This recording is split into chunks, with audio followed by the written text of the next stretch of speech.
Amanda here. Welcome back to my book nook. So today we're going to be talking about The Invisible Life of Addie LaRue by V.E. Schwab. Going to start off, I really love this book a lot. Just putting that one out there. I'm going to explain these real quick. So the stars are dealing with the freckles that are on Addie's face, which I just think is a really awesome little symbology that they put on the cover of the book as well. This is probably going to be one of my shorter, less spoiler aspects first in the beginning, just because talking about the book, it's going to be difficult to do so without providing spoilers. So basic the overview of your book, you have your main character Addie, whose birth name's Addie LaRue. She is, by the main part of where this book's taking place, 300 years old because she is immortal. Everyone also always forgets her. She'll meet someone, they leave, not in their immediate thought process. They meet her again, they have no idea who she is. You then have Henry Strauss, who is the first person that Addie meets, who when she re-meets him, he remembers her. And Luke, who is the reason Addie is the way she is. Giving this a 9 out of 10, again with that caveat, my brain can't give books 10 out of 10s, so just add 1 to that 9.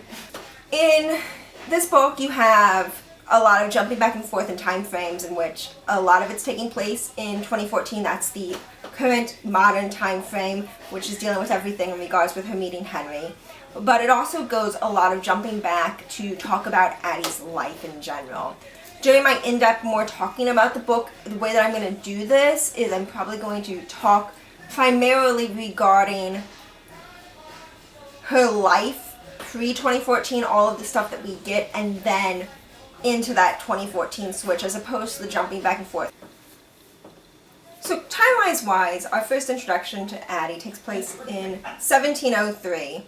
She meets a local woman named Estelle. This is really important to Addie's development because Estelle teaches her more about old religions and old ways of praying and praying to the older gods, with the caveat of not to pray to gods that answer after dark.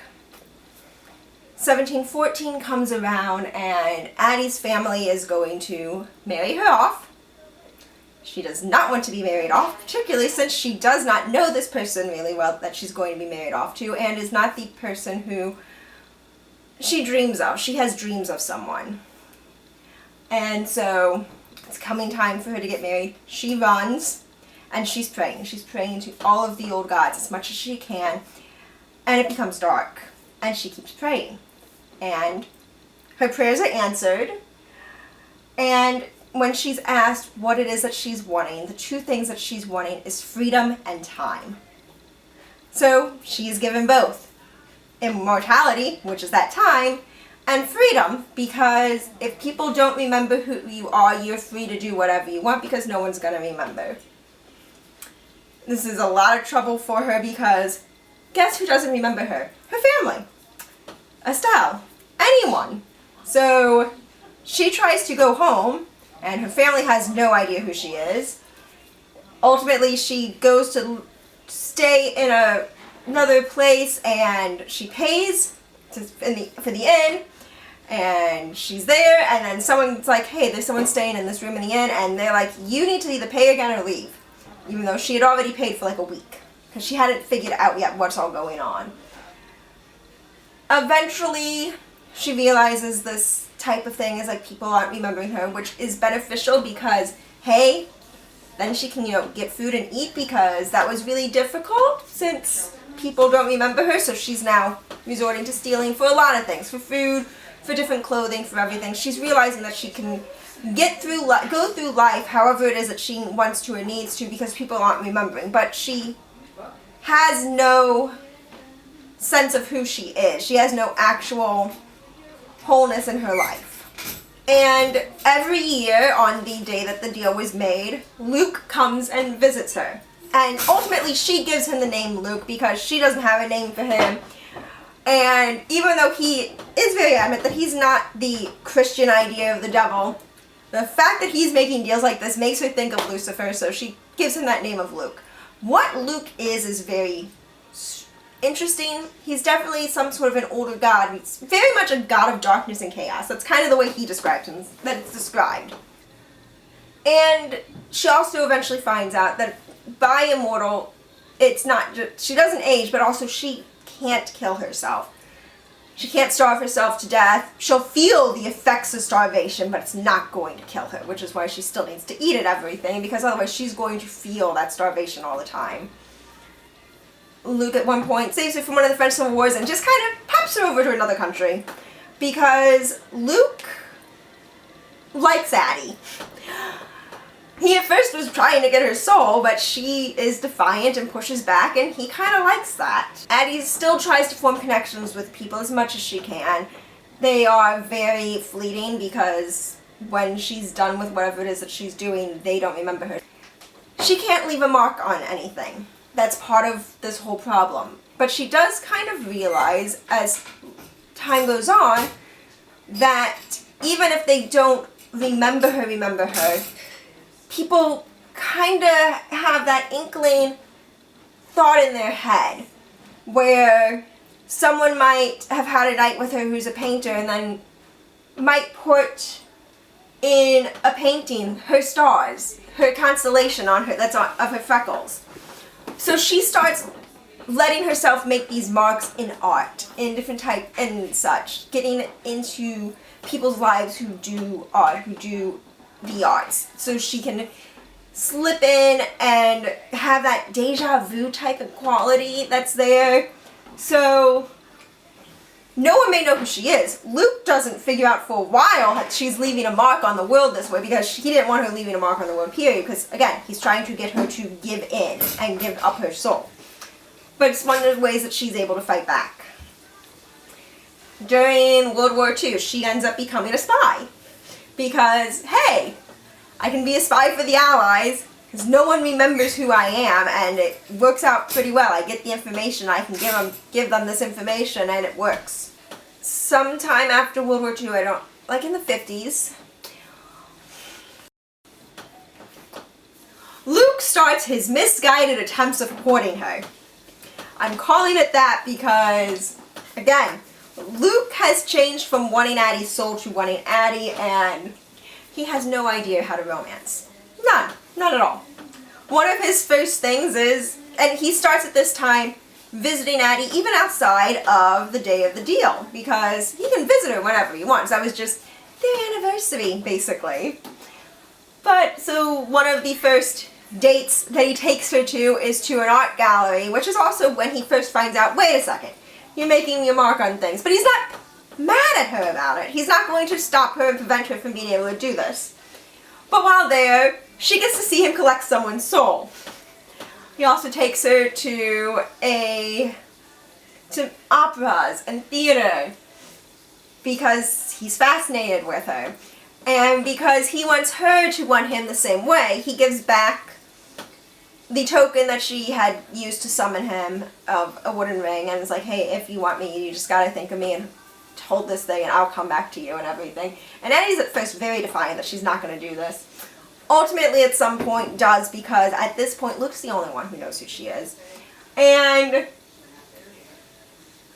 they start having, at least in Addie's perspective, because Luke doesn't hate Addie. Luke, in his misguided way, is fascinated with her and probably thinks that he's likes her a lot. Doesn't say love her. But on Addie's side, she hates Luke. But they start having hate sex. Because it's just there. And that goes on for a bit of time, at which point Addie's, wait, I can't be doing this anymore. So good little back.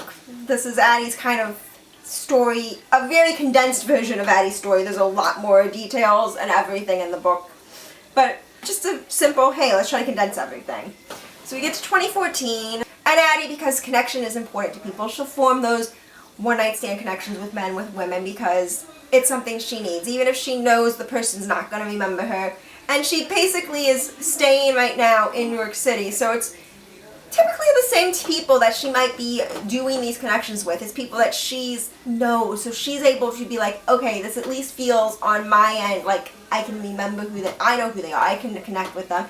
They may not remember me. They may not know that this has been like the 10th or 11th time that we've done this, but it's something for me.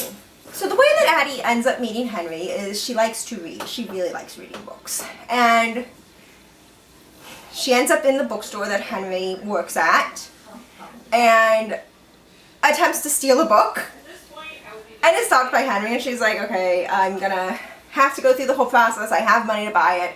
I'll buy the book. Next time I come in, it's not gonna be a problem. He's not gonna remember me. I'll just be a little bit more careful.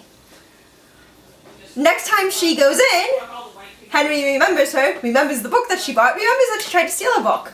And she's like, wait a second, this isn't right. What's going on here? And starts spending time with Henry. They start kind of dating. And it's they go to different places. They go on dates together. And eventually, she meets Henry's friends, and she's like, oh geez, this is where things are going to come. This is now where problems going to happen, because he remembers me, his friends aren't. And it really pops up first with his friend B, who also works at this bookstore with him. And it's like, but you just met her earlier in the day, and now we're at this new place that, okay, we weren't there together, but you don't remember who she is. It also happens with another one of his friends, Robbie, that at first Henry's like, okay, this is Robbie just kind of being a dick because we used to date. We stopped dating because Robbie wanted me to know who the hell I am. I don't. I'm not okay with everything, and it just kind of fell apart. So time goes on, and Addie's like, okay, this is all going on. These people keep talking about the fact they don't know who I am. Henry eventually asks about this, and Addie is honest. She explains that she made a deal and all of this stuff. And we find out then why Henry actually can also remember Addie is because Henry also made a deal with Luke. After his girlfriend broke up with him, and it was a girlfriend that he was planning on marrying. He already had really bad depression, and after that, he was ready to kill himself. And Luke made a deal with him, and he would be able to live for a year getting this type of thing in which he would be able to be for everyone what it is that they want. They would see him and be like, alright, you're like the ideal person of a friend for me. You're an ideal romantic partner. And Henry's life is going on, and people are like, oh, hi, you're just like perfect. But if they would ask why it is that they like him, it's all very superficial type details. There's nothing actually in depth as to who Henry is. It's just, well, you're really sweet, you're really nice, la la la la la. All these simple things. And his family has seen him that way. His friends, B, sees him that way. And because at first he didn't think it was affecting B because she wasn't trying to sleep with him like other people were. But that's because B's a lesbian. She would never have an attraction to him. But she does see him as the perfect friend, because that is what that type of relation would be able to be with him. But Addie doesn't have that. Addie can actually see Henry for who he is, because since they both had those deals, they aren't affected by the other person's deal. Addie finds out that by the time that they get together that Henry is almost out of time. And she's trying to save Henry, basically. And she meets up with Luke a few times trying to figure this out, trying to figure out some way to get it to work. And at one point, formulates a new deal with Luke of, fine, here's what it is. You take away the deal you made with Henry. Don't collect his soul in a year. Stop this whole thing that you have going on with him, because it really is a curse for him. And I will stay with you. I will travel with you. We will be together, and so on and so forth. So the book kind of has more of an ambiguous ending. It's not a happy ending, because the happy ending would be that they get everything taken care of and Addie and Henry are able to be all nice and happy together. That's not what you have. You have her being able to save Henry, and she's now with Luke until she can get him to be sick of her, which is her new goal, is to ultimately make Luke be sick of her and not want her around anymore.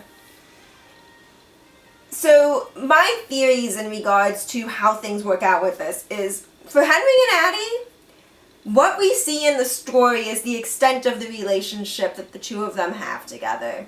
There is no way that Luke, after now 300 years of already working to get Addie, including the bit of time in which they had their little hate-filled relationship, that she will be able to make Luke sick of her before Henry would die. So, yeah, do I think eventually Addie would be successful? Yes. But I think this is you're looking in centuries, not even decades. You're looking at centuries of time it's going to take. And it'll be rough for Addie, but I do think she would eventually be able to do it. In regards for Henry, I do have my hope that eventually stuff for him and Robbie can work back out and the two of them can get together, because one of the things that B states, and this is something that, yes, there is that whole little curse thing going on, but one of the things that B states is, ever since the two of them broke up, Robbie has always still been in love with Henry. He never got over it. He never fell out of love with Henry. So there is this huge hope of mine that, especially since Henry now has gone through all of this, maybe now he might be able to do some of the things like therapy and whatnot to help him figure out who he is and help get his depression and everything to a manageable level. And I do think that Robbie would still be there for him. And I'm like, okay, you know what? I can be hopeful for the two of them. So it's a very open, ambiguous ending. A little bit of hopefulness for Addie that eventually she'll be able to escape Luke, but not by the end of the book. And I think, okay, that might be one of the things people don't like, but it's not all books have tidy endings. So yeah, that's Addie LaRue. I really highly recommend it. I tried my best to talk about the book with as little spoiling as possible, even in the spoiler section. I highly recommend it. It was a really good read, and yeah. So I will see you next time. Remember to like the video, subscribe to the channel, and if you want to know when the videos are coming out on a much easier thing, ring the notification bell. That way you get that handy dandy, hey, there's a video. Thank you. Bye.